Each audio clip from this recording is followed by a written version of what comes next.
মারছে, তারপর আবার ভাত খাওয়াইছে, এরপর আবার মারছে, আবার খাওয়াইছে। এটা কোন মানে ইসে আছে?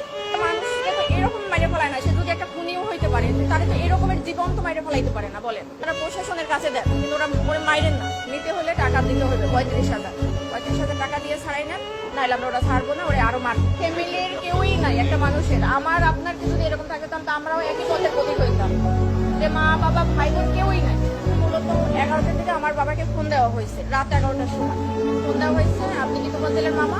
তখন আমার আপা ধরছে যে তখন বলছে যে তোফাজ্জেল এরকমের আমরা ওরে আটকাইছে, এই হলে আছে, এখানে এখন ওকে মানে নিতে হলে টাকা দিতে হবে 35,000।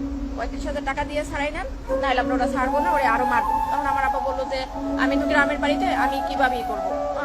তখন আমার আব্বা আমাকে ফোন দিছে যে তুমি একটু কথা বলো, তোফাজ্জেল নাকি এরকমের মানে উনি ওর ফলে এরকমের কথাবার্তা অসম্মতি পাইছে, এই জন্য ওরে ধরছে, ওরা ওরে মারতেছে। তখন আমি ওই লোককে ফোন দিছি যে ভাই এরকম আমি তোফাজ্জেলের মামা তো ওরা ওরে কেন মারতেছে? তো বলতেছে যে ও আমাদের হলে ঢুকছে বা ই করছে। তা আমি বলছি যে ভাই দেখেন ও পাগল মানুষ, ও যদি কোনো একটা অন্যায় করতে করে তাহলে আপনারা প্রশাসনের কাছে দেন, কিন্তু ওরা ওরে মাইরেন না।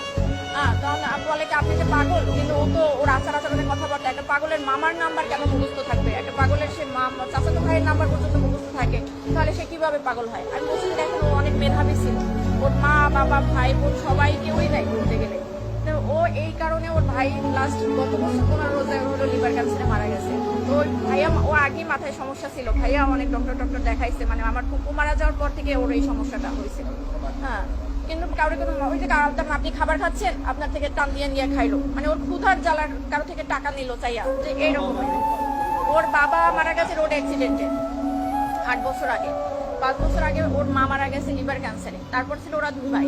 ওর ভাই হলো নাজিরপুরের থানার এসআই নাসির হোসেন। তখন উনি গত বছর মানে পহেলা রোজায় ধরা পড়ছে ক্যান্সার, উনি 15 রোজায় মারা গেছে। ওর ভাই মারা যাওয়ার পরে হলো ও একদম রাস্তার উপর পাগল হয়ে গেছিল। তারপর আমরা অনেকবার ট্রাই করছি ওরে পাবনায় নেওয়া ডক্টর দেখানোর জন্য বা করার জন্য, কিন্তু ওরে মানে ইয়ং তো ওরে ঘইরাও বাইকেও রাখার মতো ওরকমই না। একবার শিকল ভাইকেও ছুটে গেছে, যেদিনকে আমরা সকালে পাবনায় নিয়ে যাবো।